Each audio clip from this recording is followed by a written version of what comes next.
আসসালামু আলাইকুম। আশা করি সবাই ভালো আছেন। অনেকে জানতে চেয়েছেন চেক ডিজোনারের মামলা সম্পর্কে। চেক ডিজোনারের মামলা বা এনএক্টের মামলা করতে গেলে প্রথমত আপনাকে যে কাজটি করতে হবে, ব্যাংক থেকে চেকটি ডিজোনার করে আনতে হবে। চেকটি অনেকের ধারণা আছে একাধিকবার ডিজোনার করতে হয়। আসলে এই ধারণাটি মোটেও সঠিক নয়। বিজ্ঞ আদালতে মামলা করার জন্য চেকটি একবার ডিজোনার করলেই যথেষ্ট। চেকটি ডিজোনার করার তারিখ হইতে ৩০ দিনের মধ্যে অবশ্যই আপনাকে বিজ্ঞ আইনজীবী সাহেবের মাধ্যমে নোটিশ পাঠাতে হবে অপর পক্ষকে। আপনার মামলা করার তারিখ শুরু হবে নোটিশ পাঠানোর পরবর্তী ৩০ দিনের মধ্যে।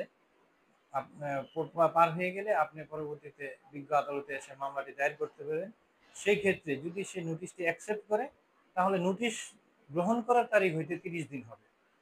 ধন্যবাদ। আশা করি সবাই বিষয়টি বুঝতে পেরেছেন। এই বিষয়ে কোনো প্রশ্ন থাকলে আমার ইনবক্সে প্রশ্ন করবেন, আমি উত্তর দেওয়ার চেষ্টা করব।